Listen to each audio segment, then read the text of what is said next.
দিয়ার ননদ সীমার বিয়ের দিন তার 50 জন বর এসে উপস্থিত হয়। আর এতগুলো বর দেখে বিয়ে বাড়িতে উপস্থিত সকলেই অবাক হয়ে যায়, কারণ একটা মেয়ের মোটেই 50টা বর হওয়া সম্ভব নয়। আর সীমার যখন রোহিতের সময় বিয়ে হবে এমন সময় একে একে তার 50টা বর প্রবেশ করতে শুরু করে। সীমা, তুমি কাউকে না জানিয়ে আমার সাথে 1 বছর সংসার করেছো, আর এখন তুমি আমার আর তোমার সংসার ভেঙে আবারও বিয়ে করবে? আমি তোমার জীবনে কিসের এত অভাব রেখেছিলাম সীমা? তোমাকে বাড়ি গাড়ি সবকিছু দিয়েছি, তবুও তুমি আমার সাথে এরকম করলে? নিখিল এই কথা বলতে বলতে সীমার আরেক বর প্রীতম সবার সামনে এগিয়ে আসে, আর সে সীমাকে বিয়ে করতে দেখে ভীষণই রেগে যায়। আমি আমার সোনার দোকান থেকে তোমাকে মোটা মোটা সোনার বালা, সোনার হার, কানের দুল সবকিছু বানিয়ে দিয়েছি। আমি তখন নিশ্চয় হয়ে গেলাম, আর তুমি এখন সেই সমস্ত গহনা পরে অন্য একটা ছেলেকে বিয়ে করে নিচ্ছ। আমি এই বিয়ে হতেই দেবো না। এভাবেই একে একে সব বর যখন বিয়ে বাড়িতে ম্যাটাডোর থেকে নামি, তখন সীমা এবং তার পরিবার ভীষণই ভয় পেয়ে যায়। আর সবাই মিলে সীমাকে ভীষণই বকাবকি করতে শুরু করে, আর তারা লজ্জায় কারোর সামনে মুখ দেখাতে পারে না। সীমা, আজকে তো তোমার আমার ভাইয়ের সঙ্গে বিয়ে হবে, আর তার আগে তোমার 50টা বিয়ে হয়ে গেছে। এটা কিভাবে সম্ভব? তুমি আমাদেরকে কিছু জানাওনি কেন? ছি, তুমি এরকম নির্লজ্জের মতো কাজ করবে আমরা তো ভাবতে পর্যন্ত পারছি না। তোমাকে নিজের ননদ বলতেই আমার ঘৃণা করছে। ওরে বাবা, এতে আবার ঘৃণার কি আছে? আজকালকার দিনে একটা মেয়ের 50টা বয়ফ্রেন্ড হতে পারে না, আর আমারও তাই 50টা বর আছে, আর এতে আমি কিছু খারাপ মনে করি না। আমার 50 জন বর শহরের সব থেকে বড় বড় লোকেদের মধ্যে অন্যতম, তাই আমার কোনো লজ্জা নেই। সীমার কথা শুনে তার দাদা, বৌদি, মা, বাবা ভীষণ পরিমাণে রেগে যায়। আর এমন সময় 50 জন বরের মধ্যে টানাটানি শুরু হয়ে যায় কে সীমার সঙ্গে সংসার করবে। একজন বলে সীমা তার বিয়ে করা বউ, অন্যজন বলে সীমা তার বউ।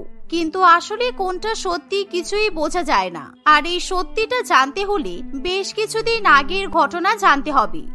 কিছু মাস আগে একদিন, মা, অনেকদিন তো হলো, এবার কিন্তু সীমার বিয়ে দেওয়া দরকার, কারণ সীমার একেই 26 বছর বয়স হয়ে গেছে।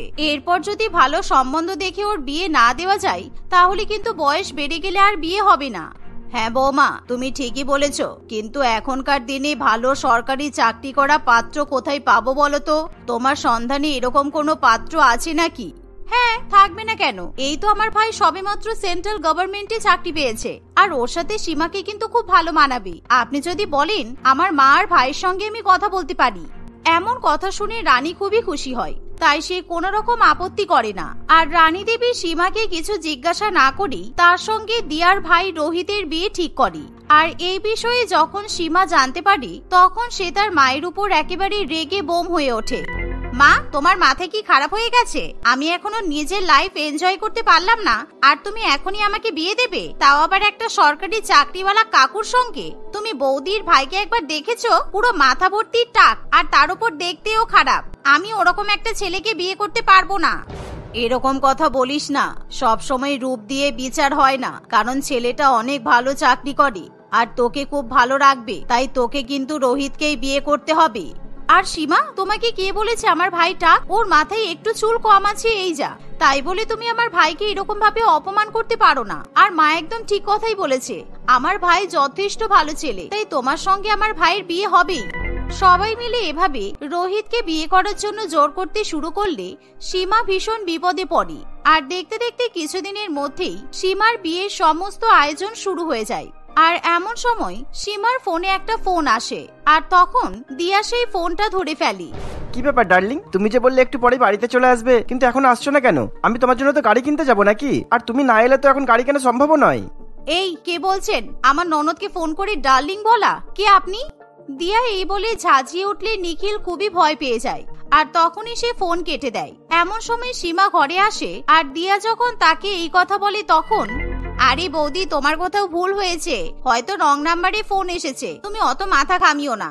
আর চলো, তোমরা যে বলেছিলে আমাকে বিয়ের শপিং করাতে নিয়ে যাবে, আমরা শপিং করে আসি, কারণ অনেক কেনাকাটা বাকি আছে। সে যাই হোক সীমা, তুমি যে আমার ভাইকে বিয়ে করতে রাজি হয়েছো, এটা দেখে আমি খুব খুশি হয়েছি। আমার ভাই তোমাকে কিন্তু খুব সুখে রাখবে। এই বলে ননদ বৌদি দুজনে বিয়ের শপিং করতে চলে যায়। আর দেখতে দেখতে ক্যালেন্ডারের পাতায় কিছুদিন কাটে। আর একদিন দিয়া বাপের বাড়িতে গিয়ে তার ভাইয়ের জন্য বিয়ের সমস্ত কেনাকাটি করে। আর এমন সময় সে দেখে যে সীমা একটা ছেলের সঙ্গে দাঁড়িয়ে আইসক্রিম খাচ্ছে, আর যা দেখে দিয়া ভীষণই অবাক হয়। সীমা, তুমি আমাদের বিয়ের ব্যাপারটা কবে বাড়িতে জানাবে বলো তো? আমার আর তোমার যে বিয়ে হয়ে গেছে এই ব্যাপারটা লুকিয়ে রাখা যায়? আমি কিন্তু লুকিয়ে রাখতে পারবো না বলে দিলাম। বেবি, তুমি চিন্তা করছো কেন? আমাদের যে বিয়ে হয়ে গেছে এটাই তো আসল। আমি ঠিক আমার আর তোমার ব্যাপারে বাড়িতে সময় মতো জানিয়ে দেব। দিয়ার মুখে এরকম বিয়ে হয়ে যাওয়ার কথা শুনি দিয়া একেবারে অবাক হয়ে যায় আর তার মাথায় আকাশ ভেঙে পড়ে, কারণ কিছুদিন পরেই তার ভাইয়ের সঙ্গে সীমার বিয়ে হবে আর তার আগে থেকেই সীমা বিয়ে হয়ে যাওয়ার কথা বলছে। তাই এই বিষয়টা দিয়া একেবারেই হজম করতে পারে না। তুমি কি সব ভুলভাল কথা বলছো? তোমার এই ছেলেটার সঙ্গে বিয়ে হয়ে গেছে? আমি তো কিছুই বুঝতে পারছি না। তুমি কবে এই ছেলেটাকে বিয়ে করলে? হাই রে হাই, তোমার জন্য আমার ভাইয়ের জীবনটা শেষ হয়ে যাবে। এমন সময় সীমা তার বৌদিকে দেখে খুবই ভয় পেয়ে যায়। আর তোমাকে কে বলেছে যে আমার রাজের সঙ্গে বিয়ে হয়ে গেছে? আসলে কদিন পর আমাদের কলেজে একটা বিয়ে নিয়ে ড্রামা আছে, আর তাতে আমি হিরোইন হব আর রাজ হিরো হবে। সেই জন্য আমরা আমাদের ডায়লগ রিহার্সাল করছি। কি হলো রাজ, বলো। হ্যাঁ, ও একদম ঠিক কথাই বলেছে। আমরা আমাদের ডায়লগগুলো একটু বলে নিচ্ছি, তাহলে যাতে অভিনয়টা করতে সুবিধা হয়। আসলে ও আমার বউ আর আমি ওর বড় হয়েছি, তাই আর কি। রাজ এবং সীমার মুখে এরকম কথা শুনে দিয়ার প্রাণ যেন ফিরে আসে। আর কিছুক্ষণের মধ্যে সীমার আইসক্রিম খাওয়া হয়ে গেলে সে তার বৌদির সঙ্গে বাড়িতে ফিরে যায়। এভাবেই দেখতে দেখতে কিছুদিন কাটে আর প্রত্যেকদিন সীমার ফোনে 50 রকমের ছেলের ফোন আসতে শুরু করে। আর দিয়া যখন সেই বিষয়ে জানতে পারে তখন সীমা তার বৌদিকে ভুলভাল বুঝিয়ে দেয়। আর এভাবেই দেখতে দেখতে আরো কিছুদিন কাটে আর সীমার বিয়ের দিন এগিয়ে আসে। আরে প্রকাশ, তুমি চিন্তা করছো কেন? আমি জানি আমি তোমার কাছ থেকে 1 লক্ষ টাকা দামের লেহেঙ্গা নিয়েছি, তাই বলে এত বাড়াবাড়ি করার কি আছে? আমি ঠিক সময় মতো তোমাকে লেহেঙ্গা পরে দেখাবো। এখন ফোন রাখো, আমি ব্যস্ত আছি। আর হ্যাঁ, ভুলেও কিন্তু আমার বাড়িতে চলে এসো না।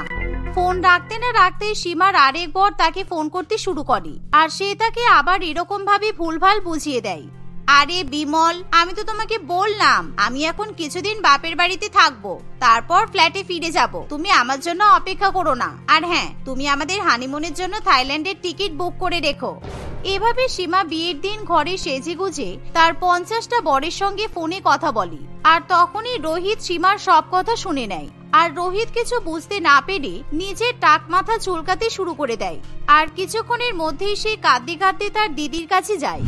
দিদি, তো ননদের তো বিয়ে হয়ে গেছে আর ওর একটা নয় 50টা বর আছে। কারণ আমি যখন ওর ঘরের সামনে দিয়ে যাচ্ছিলাম তখন ও বিয়ের সাজে সেজে ফোনে 50টা বরের সাথে কথা বলছিল আর 50 জনকে 50টা মিথ্যা কথা বলেছে।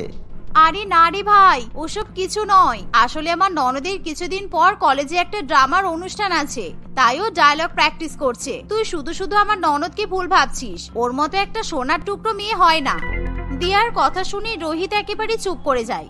আর দেখতে দেখতে কিছুক্ষণের মধ্যেই সীমা যখন রোহিতের সঙ্গে বিয়ের মণ্ডপে বসবে তখনই সীমার 50 জন বর মেটাডোর করে এসে হাজির হয়। আর এরকম একটা মেয়ের 50 জন বরকে দেখে সবাই ভীষণ পরিমাণে অবাক হয়। কি ব্যাপার সীমা, তুমি যে বললে তুমি নাটকের প্র্যাকটিস করছিলে, আর এখন এই 50 জন বর কোথা থেকে চলে আসলো? আর এরা সবাই বলছে তোমাকে নাকি বিয়ে করেছে। আমি তো ভাবতেই পারছি না এবার আমার ভাইয়ের কি হবে। আমার সব অফিসের কলিগ বন্ধু বান্ধব আমার বিয়েতে মজা করতে এসেছে আর আমার বই নাকি 50টা বর। দিদি, আমি তো তোকে আগেই বলেছিলাম, কিন্তু তুই আমার কথা বিশ্বাস করিসনি। এবার যে করি হোক তুই আমার মান সম্মানটা বাঁচানোর ব্যবস্থা কর। এরকম ভাবে সীমার পরিবার ভীষণই কান্নাকাটি করতে শুরু করে আর সীমার 50 জন বর নিজেদের মধ্যে ঝগড়া ঝামেলা শুরু করে দেয়। ঠিক আছে, আমি সব বুঝতে পেরেছি। আমার ননদের 50টা বর আছে, তাই আমি আমার ননদের মতো বাজে মেয়ের সঙ্গে আমার ভাইয়ের বিয়ে দিয়ে আমার ভাইয়ের জীবন নষ্ট করতে চাই না। আমার ভাই কেন্দ্রীয় সরকারি চাকরি করে, তাই যে কোনো মেয়ে ওকে বিয়ে করতে রাজি হয়ে যাবে। এই বলে দিয়া যখন সীমার সঙ্গে রোহিতের বিয়ে ভেঙে দিতে যাবে তখনই সীমার বেস্ট ফ্রেন্ড পরমা রোহিতকে বিয়ে করার জন্য এগিয়ে আসে। বৌদি, সীমার ভাগ্য খারাপ, তাইও এরকম সোনার টুকরো ছেলেকে বিয়ে করতে পারলো না। কিন্তু আমার বহুদিন ধরে ইচ্ছে ছিল আমি একটা কেন্দ্রীয় সরকারিওয়ালা ছেলেকে বিয়ে করব। আজকে এই পরিস্থিতি দেখে আমার এখন মনে হচ্ছে যে তোমার ভাইকে আমারই বিয়ে করা উচিত। বৌদি, তুমি আমাকে তোমার ভাইয়ের বউ বানাবে? পরমার কথা শুনে দিয়া খুবই খুশি হয়, কিন্তু সীমা এবার মনে মনে জ্বলে পুড়ে ওঠে, কারণ তার বান্ধবী সেন্ট্রাল গভর্নমেন্ট চাকরিওয়ালা ছেলেকে বিয়ে করে সুখে শান্তিতে সংসার করবে, আর সেটা সীমা মোটেই মেনে নিতে পারে না। আর অন্যদিকে দিয়া যখন পরমার সঙ্গে রোহিতের বিয়ে দিতে রাজি হয় তখন সীমা সবার সামনে সত্যি কথা বলে ওঠে। দাঁড়াও বৌদি, পরমার সঙ্গে রোহিতের বিয়ে দিতে হবে না। আমি সবার সামনে সত্যি কথা স্বীকার করছি, এই 50টা ছেলে আমার বর নয়, বরঞ্চ আমার বন্ধু। আমরা সবাই একসঙ্গে একই কলেজে পড়াশোনা করি। সীমার কথা শুনে সবাই একেবারে অবাক হয়ে যায়। আসলে সীমার সঙ্গে যখন রোহিতের বিয়ে ঠিক হয় তখন সীমা মোটেই বিয়েটা করতে চায় না। আর সীমা যখন কলেজে গিয়ে তার ছেলে বন্ধুদের সঙ্গে ব্যাপারটা শেয়ার করে তখন তার ছেলে বন্ধুরা সবাই মিলে সীমাকে বুদ্ধি দেয়। আরে চাপ নিচ্ছিস কেন? আমরা 50 জন ছেলে বন্ধু মিলে তোর 50টা বর সেজে যাবো, কিন্তু তুই এই বিষয়ে কাউকে কিচ্ছু বলবি না। আমরা এমন ভাবে নাটকটা করবো যাতে মনে হয় আমরা সত্যিকারের তোর বর, আর সবাই মিলে বিয়ের দিন গিয়ে একসাথে উপস্থিত হবো। আর যখন কোনো ছেলেপক্ষ দেখবে যে একটা মেয়ের 50টা বর আছে তখন সেই মেয়েকে কেউ ঘরের বউ বানাতে চাইবে না, বুঝেছিস? একদম খাঁটি কথা বলেছিস। তাহলে এটাই হোক। আর এরকম হলে আমাকেও কোনোদিন আমাকে আমার বৌদির টাক পড়া ভাইয়ের সঙ্গে বিয়ে করতে হবে না। সীমা এরকম ভাবে সত্যি কথা বলে দেওয়ার পর সবার ভীষণ পরিমাণে খারাপ লাগে, কারণ একটা মেয়ে বিয়ে থেকে বাঁচার জন্য যে নিজের মান সম্মানের এতটা ক্ষতি করতে পারে সেটা কেউ ভাবতেও পারে না। তুমি আমার ভাইকে বিয়ে করতে চাও না ঠিক আছে, কিন্তু কোনোদিন না কোনোদিন তোমাকে তো বিয়ে করতেই হবে। আর সবাই যখন জানতে পারবে তুমি নিজের বিয়ের দিন এরকম 50টা ছেলেকে নিজের নকল বর বানিয়ে হাজির করেছিলে তখন তোমার বিয়ে হবে তো? আর এই যে তোমাদেরকে বলছি, তোমরা তো আমার ননদের বন্ধু, আমার ননদকে তো বোনের মতো দেখো, তোমরা কি করে এরকম ওর ক্ষতি করতে পারলে? এমন সময় দিয়া এবং তার 50 জন বন্ধু ভীষণ পরিমাণে লজ্জিত হয়ে পড়ে। আর দিয়া এমন পরিস্থিতিতে সকলের কাছে ক্ষমা চেয়ে নেয়, আর সেই সাথে সীমা রোহিতকে বিয়ে করতে চায়। তাই কিছুক্ষণের মধ্যে সীমার সঙ্গে রোহিতের ধুমধাম করে বিয়ে হয়ে যায়। আর সীমার বিয়ে হতে দেখে তার 50 জন বন্ধু ভীষণই খুশি হয়। কামিনীর জীবনে এরকম সুখের দিন যে আবার আসবে এটা সে একেবারেই ভাবেনি। এত রকমের ঝামেলা অশান্তি পেরিয়ে শেষ পর্যন্ত সে তার নতুন জীবনে পা রাখতে পারছে, এটা ভাবলেই তার মন প্রাণ খুশিতে ভরে ওঠে। আর এই সমস্ত কিছু হয়েছে তার বড় জায়ের জন্য। তার বড় জা মীনাক্ষী সেই শুরুর দিন থেকে একেবারে বড় দিদি এবং মায়ের মতো কামিলীকে আগলে আগলে রেখেছে। সবার সমস্ত লাঞ্ছনা গঞ্জনার ঊর্ধ্বে গিয়ে সে নিজে কামিনীর পাশে দাঁড়িয়ে থেকেছে। এই সমস্ত কথা ভাবতে ভাবতেই কামিনীর চোখে জল চলে আসে। আজকে তার গায়ে হলুদ, সারা বাড়ি সেই জন্য উৎসবে মেতে উঠেছে। তুই এখনো ঘরে বসে কি ভাবছিস? চল চল, এক্ষুনি তো গায়ে হলুদের সময় চলে আসবে। বাইরে সবাই বউয়ের জন্য অপেক্ষা করছে, আর হবু বউ ঘরে বসে কি আকাশ পাতাল ভাবছে কে জানে। তুমি না থাকলে আমার কি হতো আমি সেটাই ভাবছি। তুমি আমাকে যেভাবে আগলে রেখেছো সেভাবে হয়তো আমার মাও পারতো না। পাকা পাকা কথা না বলে এবার চল, সবকিছুর তো একটা সময় আছে নাকি? সবাই ওখানে গায়ে হলুদের অনুষ্ঠানের জন্য অনেকক্ষণ থেকে অপেক্ষা করছে। আমাদের শাশুড়ি মা আর শ্বশুর মশাই বাইরে এসেছেন নাকি ওনারা এখনো আমার উপর রেগে আছেন? আমি কি একবার ওনাদের কাছে গিয়ে ক্ষমা চাইবো? সে রেগে থাকুক, ওনারা রেগে আছে বলে তুই নিজের জীবনের গতি থামিয়ে দিয়ে তো ঘরে বসে থাকতে পারিস না, তাই না? তুই তো ওনাদের ছেলের সঙ্গে বিশ্বাসঘাতকতা করে নতুন বিয়ে করছিস না, তোর কারণটা তো সম্পূর্ণ আলাদা, সেটা তো ওনাদেরকেও বুঝতে হবে। আমি আর এসব ভাবতে পারছি না, এসব ভাবলেই আমার মাথাটা কেমন যেন বনবন করে ঘুরছে। এভাবেই তারা দুই জায়ে কিছুক্ষণ ধরে নিজেদের মধ্যে কথা বলে। মীনাক্ষী কামিনীকে কিছুক্ষণ পর যেখানে সবাই বিয়ের অনুষ্ঠানের জন্য একত্রিত হয়েছিল সেখানে নিয়ে যায়। কিছুক্ষণের মধ্যেই কামিনীর গায়ে হলুদের অনুষ্ঠান শুরু হয়। সবকিছু বেশ ভালোভাবেই চলতে থাকে। হঠাৎ করে এমন এক অদ্ভুত ঘটনা ঘটে যেটা দেখার জন্য সেই বিয়ে বাড়িতে কেউই প্রস্তুত ছিল না। কামিনীর স্বামী পরিতোষ, যে কিনা তার এবং কামিনীর বিয়ের দিনই নিখোঁজ হয়ে যায়, সে হঠাৎই ফিরে আসে। কয়েকদিন বাড়ি ফিরে আসতে পারিনি বলে এইভাবে আবার নতুন সংসার পাতার প্ল্যানও করে নিয়েছো? বাহ, দারুণ গৃহিণী তো তুমি। কয়েকদিন বাড়ি ফিরতে পারোনি? তোমার কাছে কি 2 বছর মানে কয়েকদিন হয়? একটা মেয়েকে বিয়ে করে বিয়ের দিন রাত থেকেই তুমি বাড়ি থেকে নিখোঁজ হয়ে গেলে। তুমি আশা করছো বছরের পর বছর সেই মেয়েটা তোমার জন্য অপেক্ষা করে বসে থাকবে? তুমি আমাদের স্বামী স্ত্রীর মধ্যে ঢুকো না বৌদি। তুমি যে আমার স্ত্রীর মাথাটা খেয়েছো সেটা আমি খুব ভালো করেই বুঝতে পারছি। নয়তো কামলির মতো এরকম একটা ভোলা সাদা সিধা মেয়ে কখনো দ্বিতীয়বার বিয়ে করার কথা ভাববে না। আমার সামনে দাঁড়িয়ে তুমি দিদিভাইকে কোনো রকমের খারাপ কথা বলবে না। তুমি জানো এই 2 বছর তুমি ছিলে না, আমাকে কত কিছু সহ্য করতে হয়েছে। তখন তো আমাকে বাঁচাতে আসোনি তুমি, তাহলে এখন তুমি এতদিন পরে ফিরে এসে আমার উপরে জোর খাটাচ্ছ কেন? পরিতোষের গলা শুনে তার বাবা মা দুজনেই ঘর থেকে বাইরে বেরিয়ে আসে। বাবা, তুই এসেছিস? আমি জানতাম তুই আসবি। মায়ের মন কখনো ভুল বলে না। আমি এই মেয়েটাকে অনেকবার বলেছিলাম তুমি বিয়ে করো না, আমার ছেলে ফিরে আসবে, কিন্তু এরা আমার কথা গ্রাহ্যই করেনি। এখন দেখ না কেমন সং সেজে গায়ে হলুদের বন্দোবস্ত করছে। সে তো দেখতেই পাচ্ছি, আমি তো জানতাম ও কিরকম মেয়ে, সেই জন্য তো বিয়ের পরের দিনই পালিয়ে গিয়েছিলাম, কিন্তু এবার আর পালাবো না, ওর সাথেই থাকবো। ওর সাথে থাকবে মানে? ও তো এখন থেকে এখানে থাকবে না। আজ ওর গায়ে হলুদ, কিছু সময় পরে ওর বিয়েও হয়ে যাবে, তারপর তো ও নিজের নতুন শ্বশুর বাড়িতে চলে যাবে। কেউ কোথাও যাবে না, এবার থেকে তো আমি এখানে থাকবো, আর এখানে থেকেই ওর সাথে সংসার করব, আর ওকে বোঝাবো আমার মা বাবার সাথে খারাপ করলে তাকে কি শাস্তি পেতে হয়। এই এসব গায়ে হলুদের অনুষ্ঠান বন্ধ করো, আমার বাড়িতে কোনো রকমের ন্যাকামি চলবে না। পরিতোষের কথা শুনে তাদের বাড়িতে আসা সমস্ত আত্মীয় স্বজন সেখানে চলে আসে। হঠাৎ করে বাড়িটা একটা খুশির বিয়ে বাড়ি থেকে কেমন যেন দুঃখের বাড়িতে পরিণত হয়। কামিনী ভয় পেয়ে তার বড় জায়ের পিছনে গিয়ে লুকিয়ে পড়ে। কামিনী কিংবা মীনাক্ষী কেউই বুঝতে পারে না এগুলো তাদের সাথে সত্যিই হচ্ছে নাকি তারা স্বপ্ন দেখছে। অন্যদিকে কামিনীর যার সঙ্গে বিয়ে হওয়ার কথা, সেই সূর্য কামিনীর সঙ্গে বিয়ে করা নিয়ে নানান রকমের স্বপ্ন বুনতে থাকে। ভাবতে ভাবতে সে তার ভাবনার জগতে একেবারে হারিয়ে যায়। হঠাৎই তার জ্ঞান ফেরে তার দিদি মীনাক্ষীর ফোনে। কি হলো দিদি ভাই, তুই এরকম অসময়ে আমাকে ফোন করলি কেন? কিছু দরকার? হঠাৎ করে পরিতোষ বাড়ি ফিরে এসেছে ভাই। ও গায়ে হলুদের অনুষ্ঠানের সমস্ত জিনিস ভেঙে চুরে নষ্ট করে দিয়েছে। আমাদের বাড়িতে গায়ে হলুদের অনুষ্ঠান বন্ধ করে দিয়েছে। আমরা কি করব কিছুই বুঝে উঠতে পারছি না। যেই লোকটা 2 বছর ধরে তোদের সাথে কোনো রকম যোগাযোগ রাখেনি, সে হঠাৎ করে এই দিনে ফিরে আসলো, ব্যাপারটা তো খুব অদ্ভুত লাগছে। আমার মনে হয় কামিনীর সাথে আবার বিয়ের খবর পরিতোষকে কেউ দিয়েছে, তা না হলে এরকম হওয়ার কথা ছিল না। কে দেবে আর কিভাবেই বা দেবে? পরিতোষ কোথায় থাকে, কি করে, সেসব তো আমরা কিছুই জানি না। ওর ফোন নাম্বারও তো আমাদের কারোর কাছে নেই। তো শাশুড়ি মা নয়তো বা শ্বশুর মশাইকে খবরটা দিয়েছে, তা না হলে এরকম হওয়ার সম্ভাবনা তো একেবারেই 0% ছিল। এভাবেই তারা ভাই বোন সেই বিষয়টা নিয়ে আলোচনা করতে থাকে।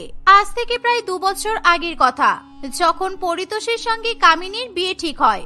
কামিনী অনেক ধনী পরিবারের মেয়ে হওয়ায় পরিতোষের বাবা মা প্রায় লোভের কারণে তার ছেলেকে জোর করে কামিনীর সঙ্গে বিয়ে দেওয়ার চেষ্টা করে।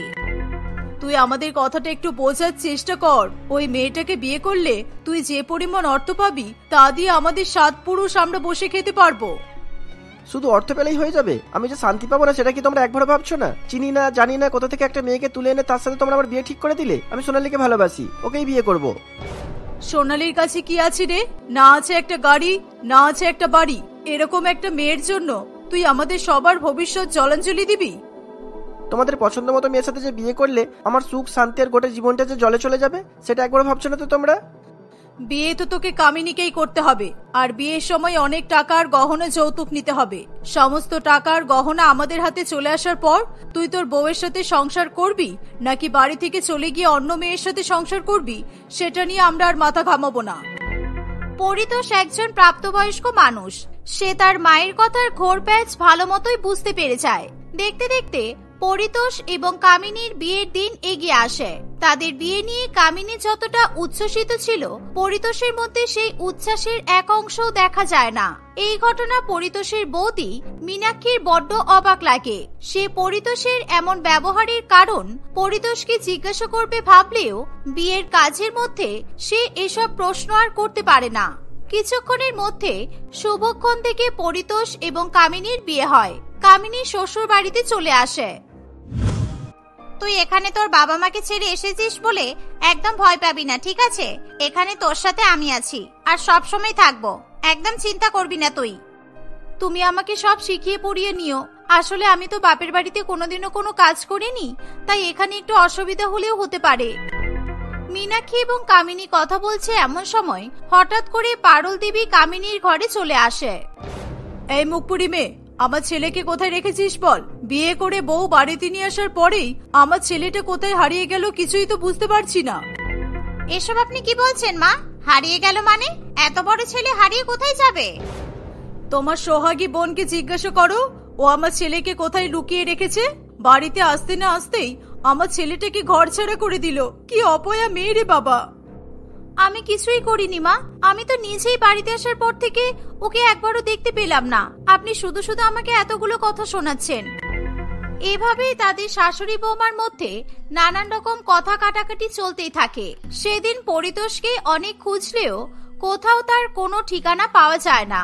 আর সেদিন থেকেই কামিনী শাশুড়ি মা এবং শ্বশুর মশাই তাকে একেবারে নিজেদের চক্ষুশূল মনে করে। তারা দিনের পর দিন কামিনীর সাথে অকথ্য ভাষায় অত্যাচার করে। তাকে দিয়ে এত পরিমাণে কাজ করায় যে কামিনী অসুস্থ হয়ে পড়ে। কিন্তু তবুও কামিনীর প্রতি তাদের মনে একটুও মায়া হয় না। এছাড়াও যখন তখন তারা কামিনীকে দিয়ে তার বাপের বাড়ি থেকে টাকা আনাতে থাকে। এভাবেই দেখতে দেখতে 2 বছর কেটে যায়। না পরিতোষ ফিরে আসে আর নাইবা কামিনীর ভাগ্য ফেরে। অনেক হয়ে গেছে, আমি আর এই অত্যাচার সহ্য করতে পারবো না। আমি আমার ভাইয়ের সঙ্গে তোর বিয়ে দেওয়ার জন্য আমার বাপের বাড়িতে কথা বলেছি। আমার ভাই আর আমার বাবা দুজনেই রাজি। তুই কি আমার ভাইকে বিয়ে করবি? হঠাৎ করে তুমি এসব কেন বলছো? আমি তো পরিতোষের স্ত্রী, আমি কিভাবে অন্য কাউকে বিয়ে করতে পারবো? কিসের স্ত্রী তুই? কার স্ত্রী? যে বিয়ের দিন থেকে নিখোঁজ, তুই এখনো নিজেকে তার স্ত্রী বলে মনে করছিস? শাশুড়ি মা শ্বশুর মশাই তোকে এই বাড়ির কাজের লোক ছাড়া আর কিছুই ভাবে না, কিন্তু আমি তোর ভাগ্য ফিরিয়েই ছাড়বো। তুই বল, তুই আমার ভাইকে বিয়ে করবি কিনা? কামিনী প্রথমে অনেকবার না না করলেও মীনাক্ষী জোর করায় শেষ পর্যন্ত সে হার মানতে বাধ্য হয়। কিন্তু কামিনীর এই সিদ্ধান্তে তাদের শাশুড়ি মা এবং শ্বশুর মশাই প্রচন্ড ক্ষিপ্ত হয়। তারা বিয়েতে অনেকবার বাধা দেওয়ার চেষ্টা করলেও কামিনী এবং মীনাক্ষী তাদের কোনো চেষ্টায় সফল হতে দেয় না। কিন্তু পারুল দেবীও এত ভালো ইনকামের রাস্তাটা কিছুতেই বন্ধ করতে চায় না। সে সবার আড়ালে গিয়ে তার ছেলে পরিতোষকে ফোন করে। ছোট খোকা, তুই তাড়াতাড়ি বাড়ি ফিরে আয়। কালকের মধ্যেই ফিরে আসার চেষ্টা কর। কালকে তোর স্ত্রীর গায়ে হলুদ। ফিরে এসে ওদের সমস্ত অনুষ্ঠান তুই পণ্ড করে দে। কেন তুমি আবার শুধু শুধু এইসব করতে চাইছো?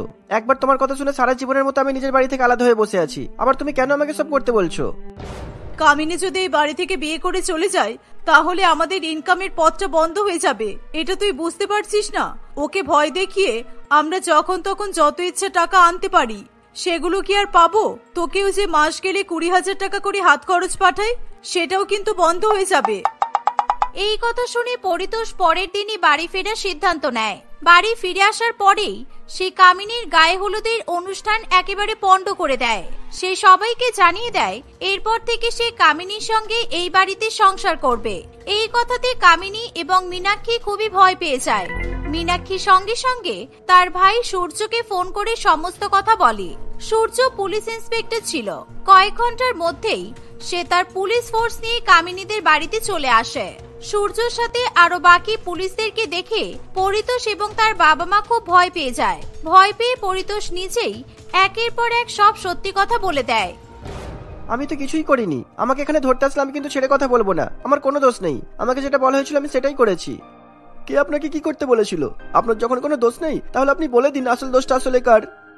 আসলে সব আমার মায়ের দোষ। মা কখনোই চাইনি আমার সাথে কামিনীর বিয়ে হয়ে যাক। কামিনী মায়ের ইনকামের রাস্তা। আপনার সাথে কামিনীর বিয়ে হয়ে গেলে মায়ের সেই আইটা বন্ধ হয়ে যাবে। তাই মা আমাকে ফোন করে এখানে ডেকে আনে আপনাদের বিয়ে ভেঙে দেওয়ার জন্য। আর আমার নিজের বিবাহিত স্ত্রী আর একটা বাচ্চাও আছে। আমি কোনো মতেই আপনাদের বিয়ে ভাঙতে চাইনি, কিন্তু মা আমাকে বাধ্য করেছে। ছি মাছি, শুধুমাত্র টাকার জন্য আপনি এতটা নিচে নেমে গেলেন? বড়লোক বাড়ির এরকম একটা রাজকন্যার মতো মেয়েকে আপনি প্রত্যেকদিন চাকরের মতো খাটিয়েছেন, তাতেও আপনার শান্তি হয়নি?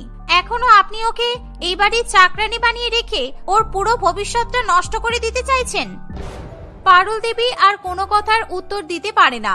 পরিতোষ সকলের কাছে ক্ষমা চেয়ে সেখান থেকে চলে যায়। এরকম জঘন্যভাবে বধূ নির্যাতন করার জন্য সূর্য পারুল দেবীকে গ্রেপ্তার করার কথা বললেও কামিনী সূর্যকে এই কাজ করা থেকে আটকে দেয়।